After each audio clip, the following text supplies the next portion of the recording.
kecenderungan manusia itu dia berkelompok, ya kan? Tujuannya apa coba berkelompok? Dari 2 orang, 3 orang, singkat cerita punya kelompok 100 orang. Itu dalam rangka untuk mempertahankan kepemilikan atau kekuasaan. Bukan mempermudah mengatur. Iya, artinya ketika kelompok terbangun, misalkan ada 100 orang, pasti kan ada pemimpinnya. Nah, dia pasti buat sistem tuh. Sistemnya itu tidak lain mempertahankan eksistensi kelompok itu, ya kan?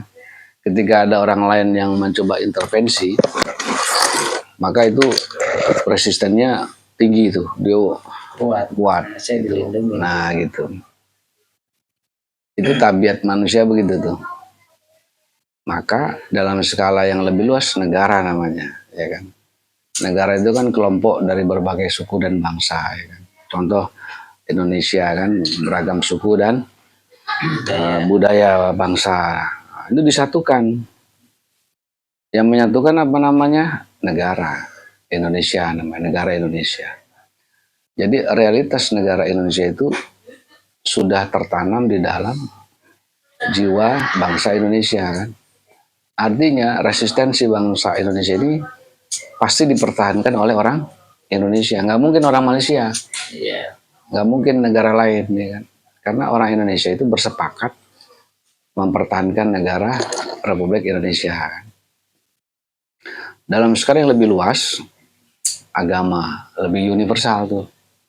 Ketika kita misalkan berkunjung ke negara Eropa, ya, habit kita Islam, beragama Islam, kita mencari tuh komunitas Islam, kelompok lagi.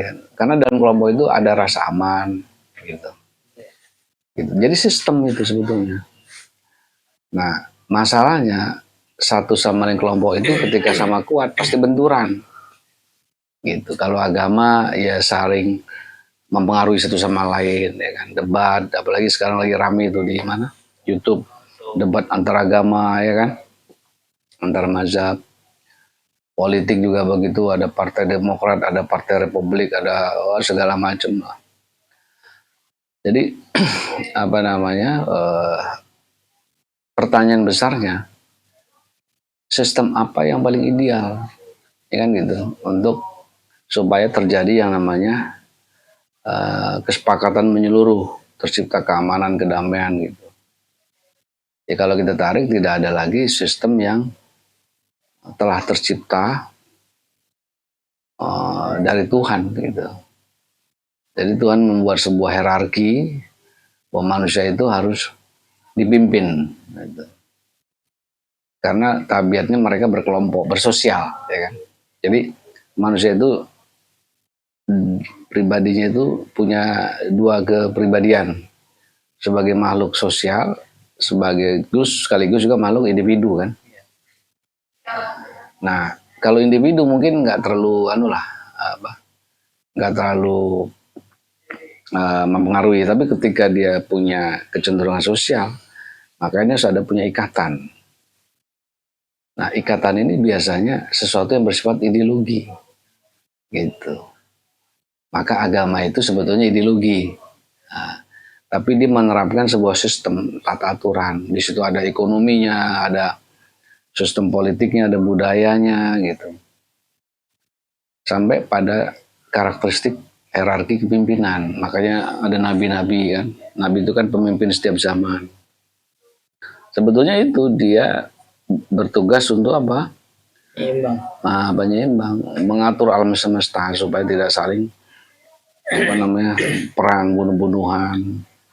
Kan malaikat itu kan punya pengetahuan itu kan, ketika Nabi Adam alaihissalam sebagai pemimpin itu kan, bagi malaikat sih nggak aneh ya, wahai Tuhan kan gitu. Bukankah mereka itu saling perang dan menumpahkan darah. Jadi malaikat itu punya pengetahuan, ya bahasa kasarnya ya diciptain pemimpin juga percuma, ntar juga ujung-ujungnya perang, menumpahkan darah. Gitu. Karena memang tabiat makhluk namanya manusia itu tadi bersosial. Ketika bersosial berkelompok pasti punya kekuatan kan. Satu sama lain saling perang. Nah, tapi kali itu Tuhan punya cerita lain. Engkau tidak tahu apa yang aku ketahui. Kalian itu tidak tahu gitu. Artinya Tuhan mau bilang, Sesungguhnya aku lebih tahu. sesungguhnya aku lebih tahu. Gitu. Lebih mengetahui apa yang kau tidak ketahui. Kayak gitulah ceritanya. Betul, sesungguhnya aku lebih mengetahui apa yang kamu tidak ketahui. Nah, apa itu? Itu tadi, bahwa sistem hierarki kehidupan manusia ini sejatinya harus dipimpin oleh orang yang telah ditunjuk oleh Tuhan. Yaitu Nabi Adam kala itu kan. Nabi Adam inilah wakil dariku. Jadi kalau kalian sujud, taat sepenuhnya kepada kepimpinannya, maka dunia akan adil makmur, baldatun toyiwadun warahun gofur. Nah, tapi kalau tidak, ya benar seperti dugaan malaikat, pasti perang. Nah, jadi inilah bicara soal hierarki gitu. Jadi manusia itu punya kecerdasan tentang kepimpinan. Ya, artinya ketika semua orang pintar dikumpulkan jadi satu, pasti ada salah satu yang dituju jadi pemimpin, gitu kan. Ketika ulama berkumpul 1000 ulama, pasti ada satu pemimpin ulama, gitu loh. Itu hierarki kepimpinan. Nggak mungkin semua jadi pemimpin kan, pasti salah satu diwakilkan. Nah, dalam konteks sistem kepimpinan kemasyarakatan di muka bumi ini, harus ada satu pemimpin yang itu disepakati oleh manusia yang hidup di zaman itu, sekaligus dia juga telah mendapat otoritas dari Tuhannya, yaitu Nabi, ya kan. Nah, cuman dalam sejarah ya akhirnya dibunuh Nabi gitu kan. Ya apa dampaknya budaya hancur, ya kan, perang, ya seperti yang diduga malaikat. Nah, hari ini sama aja gitu, karena tidak ada manusia yang dia disepakati oleh seluruh manusia hari ini yang sepakat, oke, kita pilih si A, ya kan, untuk jadi pemimpin seluruh dunia. Hari ini nggak ada. Nah, kalau nggak ada, sampai kapanpun endingnya manusia perang. Ya, hari ini terjadi, ya. Nah, sampai manusia itu punya kesadaran puncaknya, yaitu dia sampai kepada derajat intelek aktualnya, akal aktifnya, akan mengatakan begini, oke, kita sekarang berhenti perang, berhenti menumpahkan darah, mari kita pilih satu orang pemimpin untuk memimpin di muka bumi ini, satu orang. Nah, itu aja belum terjadi kan. Nah, yang insya Allah kalau sudah manusia terbuka nalarnya sampai ini, itu akan ada karunia Tuhan yang agung. Tuhan akan pilih manusianya yang dia utus, ya gitu lah. Kurang lebih seperti itu. Kayaknya masih lama sih. Masih lama. Masih lama. Sekarang kan kayak negara nih. Amerika, Israel, Iya. kan? Prancis, Inggris, Jerman, gitu, ya. Dia merasa Punya pemimpin dunia. Oh iya, gue pemimpin, merasa dia yang hebat. Gitu. Iya. Cina misalnya kan semua.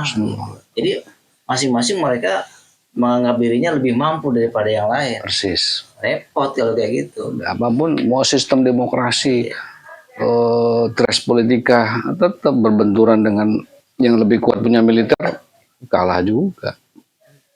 Kalau ada istilah apa tuh dulu, suara rakyat, suara Tuhan itu maksudnya.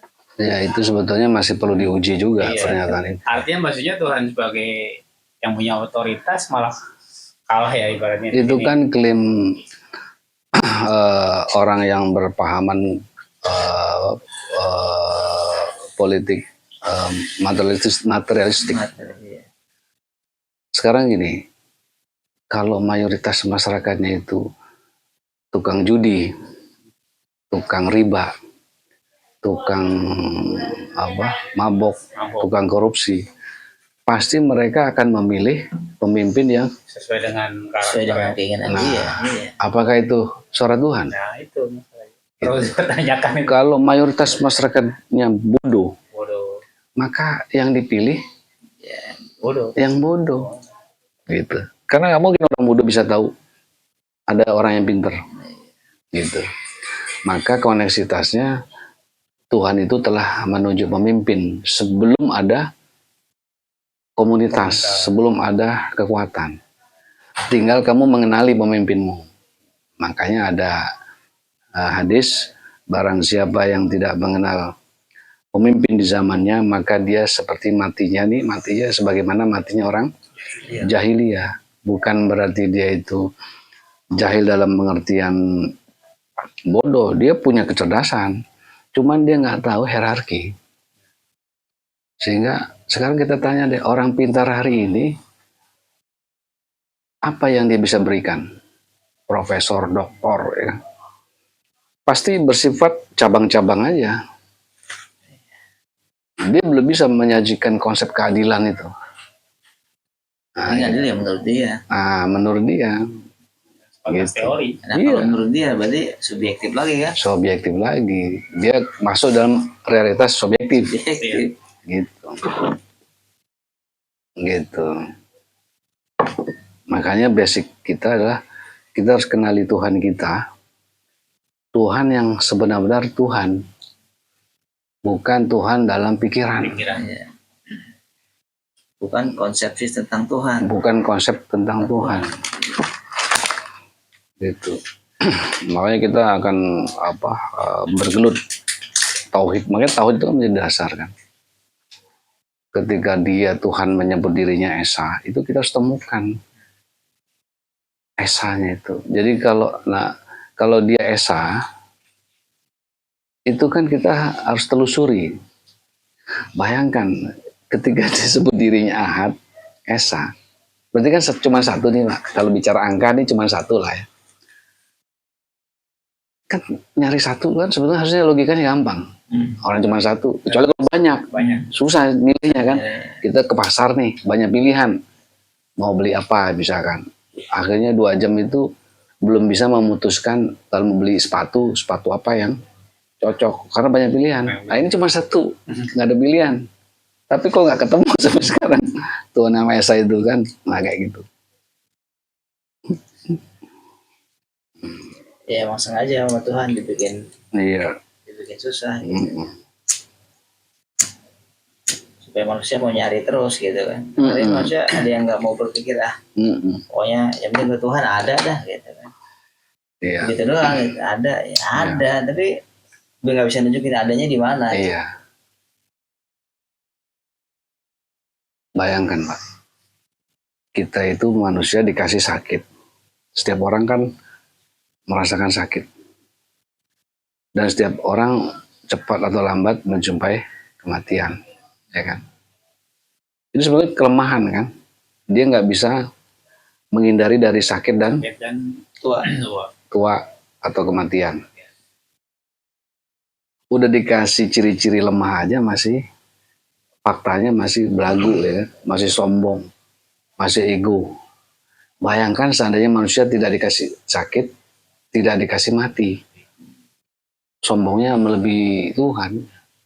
Yang kita masih sakit, masih tahu kita nggak tahu mati aja kita masih sombong. Udah dikasih kelemahan itu, ya masih sombong.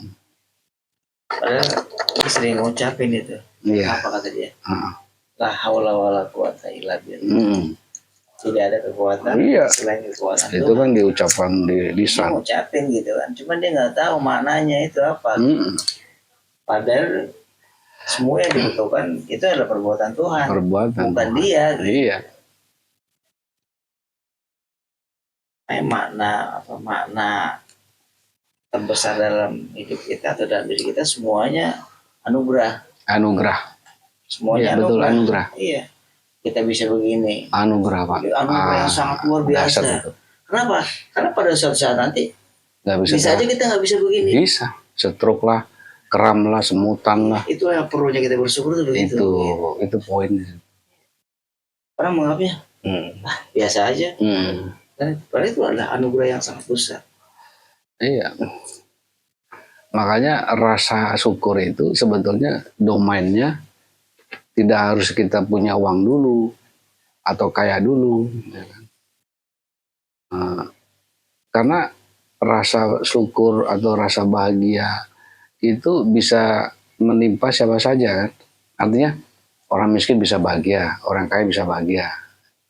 Jadi berarti dia tidak ada di perbendaharaan kekayaan dan materi apa dalam konteks nilai-nilai materi kebahagiaan itu kan. Bahagia itu tidak melekat duit. Iya, nggak ada hubungannya. Nggak ada hubungannya. Duit itu kan materi. Materi. Materi sampai kapanpun nggak bisa ke non materi. Materi. Gitu. Kita ngelihat ini materi nih, benda ya. Begitu sampai di pikiran kita, korek api ada kan. Jadi yang masuk itu ada esensinya, gitu. Bukan bendanya, Barangnya. kan? Bukan barangnya. Ini kita buang kemana, tetap sudah ada korek api, gitu. Karena jiwa kita itu sudah duluan ada. Ini cuman visual-visual aja. Makanya kan dulu ada hadis sebelum Tuhan menciptakan Muhammad sudah diciptakan dulu. Itu maksudnya Itulah jiwa. jiwa. Jiwa. Semua kekayaan pengetahuan itu ada di jiwa. Nah, diturunkannya kapan pengetahuan itu? Yaitu ketika kita di zamannya lagi bikin meja, bisa tuh meja jadi. Karena pengetahuan meja sudah ada. Itu yang disebut turunnya Al-Quran berangsur-angsur itu. Jadi pengetahuan Tuhan sudah ada dalam jiwa, satu paket lah. Ya sama dengan pulsa, kita beli paket 100.000, 50 gigabyte misalkan. Ya kita makainya kan dikit-dikit. Ya kan? Paling sehari ngabisin cuman 1 giga gitu. Kurang lebih kayak gitu. Nah, berarti apa? Tinggal eksplorasi jiwa kita aja. Jadi kita harus yang create, yang mencipta. Jadi bahasa mencipta itu harusnya kita. Mencipta untuk kita berikan. Kalau sekarang kan nggak, orang menciptakan, minta timbal balik. Jadi perniagaan, jadi bisnis. Ketika jadi bisnis, maka pilihan cuma 2. Kalau nggak untung, rugi. Nah, Al-Quran mengatakan, mau nggak saya tunjukkan sebuah bisnis perniagaan yang nggak pernah rugi, yang nggak pernah rugi atau yang menghindarkan dari azab yang pedih. Nah, tinggal cari sendiri. Begitu. Jadi domain adanya Tuhan itu ya di jiwa. Mau dia sebut namanya apa saja ya kan. Bahkan pada saat kita terhubung dengan Tuhan dalam realitas batin itu, kita sebetulnya tidak sedang menyebut namanya, tapi sedang berhubungan dengan eksistensi Tuhan itu sendiri.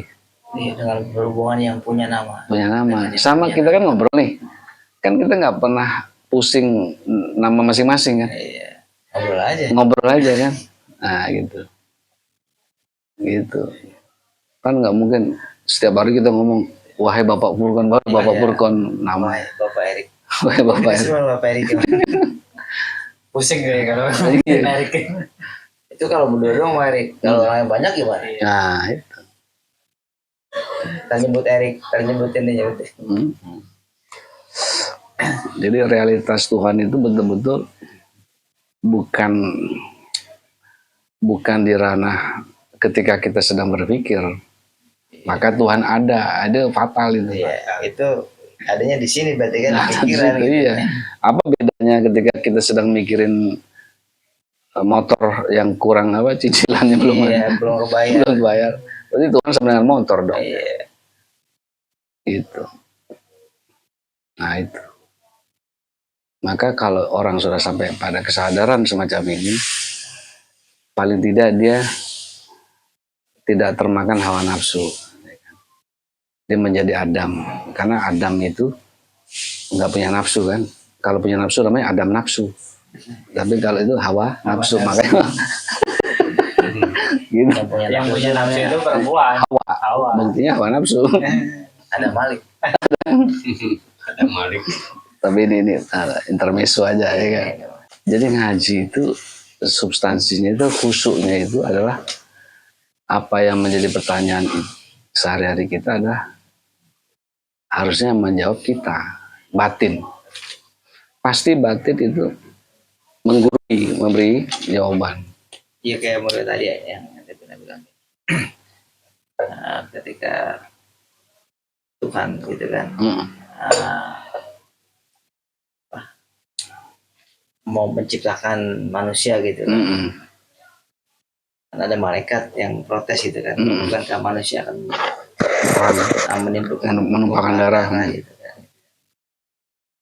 Nah, ini kan orang berpikirnya ada Tuhan di situ, iya. ada yang lain-lain, iya, kumpul, ada malaikat, iya. Pasti bayangan orang pasti begitu, gitu. Ya. Padahal ya orangnya di situ, malaikatnya di situ, iya. Tuhannya di situ. Di situ, gitu. iya. Itu udah. Makanya kan selain ada, tiada, selain tidak ada Tuhan selain Dia, ya Dia semua termanifestasi. Gitu. Makanya Quran itu pakai bahasa kami. Tuhan menyebut dirinya kami kan. Itu manifestasi sudah. Ya, cuman yang jadi yang ya apa? Yang jadi bahasan orang selama ini ya seolah-olah gitu. Iya. Ya Tuhan sedang rapat gitu. Tuhan sedang rapat dengan para nabi, para malaikat, para jin gitu kan. Iya. Padahal ya bisa saja sendiri itu kan. Akhirnya sebagian orang memahami ini sih kitab fiktif namanya. Dianggap cerita fiktif gitu. Iya. Sulit dipahami. Berarti kan ada di antah berantah nih. Di langit keberapa ya kan. Akhirnya kita berhalusinasi ke sana semua. Ya, makanya tantangan kesadaran itu harus menjawab semua itu. Realitas sesungguhnya seperti apa sih? Gitu. Ya kita ini ada berapa nih? 5 orang. Kita ingin punya tanah kosong 1 hektar, yang itu punya kita semua. Nah, kita kan harus memilih di antara kita ini siapa yang jadi pemimpin, nanti yang ngurusin pajaknya siapa, yang menjadi komandan untuk lahan pertanian ini, sawah ini siapa yang garap, kan harus ditunjuk nih pemimpin kan. Ya kurang lebih seperti itu. Sehingga harus ada job desk yang jelas gitu. Karena sudah ada lahannya yang mau digarap, yaitu bumi ya gitu kan. Nah, kalau selama ini nggak ada lahannya, apa sih kegiatannya? Nganggur, dalam kurung ibadah mahdoh aja. Kan dalam riwayat iblis itu ahli ibadah ketika belum ada penunjukan Adam sebagai khalifah, karena nggak ada kegiatan apa-apa. Kegiatannya tidur dia. Nah, tidur iblis. Makanya jangan dibangunin. Lagi kerja dia. Bangunin aja lah, kalau dibangunin nggak kerja dong. Dipikir iblis itu ya hidup ini ya ibadah kepada Allah langsung gitu kan. Kita juga nggak bisa gambarin tuh seperti apa ibadahnya langsung kepada Allah. Karena faktanya semua berjenjang. Kita taat sama orang tua karena orang tua yang memberikan kasih sayang, ya kan. Artinya di ujung-ujung kita punya pemahaman kamu harus taat pada Allah. Dalam benak ini bagaimana memahaminya, ya kan. Saya lebih takut berbohong kepada orang tua yang selama ini telah mendidik saya, memberikan pelindungan pada saya, ya kan. Lalu tiba-tiba saya harus lebih takut kepada Allah. Ini kan perlu harus ada pengetahuan yang lebih nih. Lompatan yang spektakuler, mi'rajnya harus ada. Kalau enggak kita stuck. Jadi memahami Tuhan itu fiktif jadinya. Gitu. Nah, disinilah akal bekerja kan. Nah, makanya akal ini di sini harus intelek gitu loh. Apa barometer intelek? Dia harus punya logika yang ketat, punya argumentasi, ya kan, sampai dia mampu mempertahankan argumentasinya. Nah, kemudian tingkat berikutnya harus menjadi intelek itu praktisi, kan.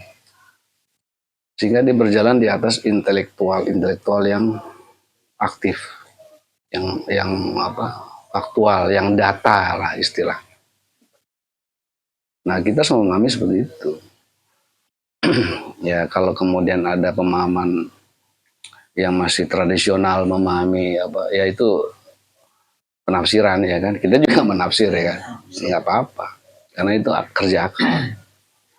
Tapi satu hal yang menjadi pegangan kita semua orang Muslim beriman kepada Allah itu udah pasti, walaupun masing-masing bagaimana meyakini itu caranya itu ya bertingkat-tingkat.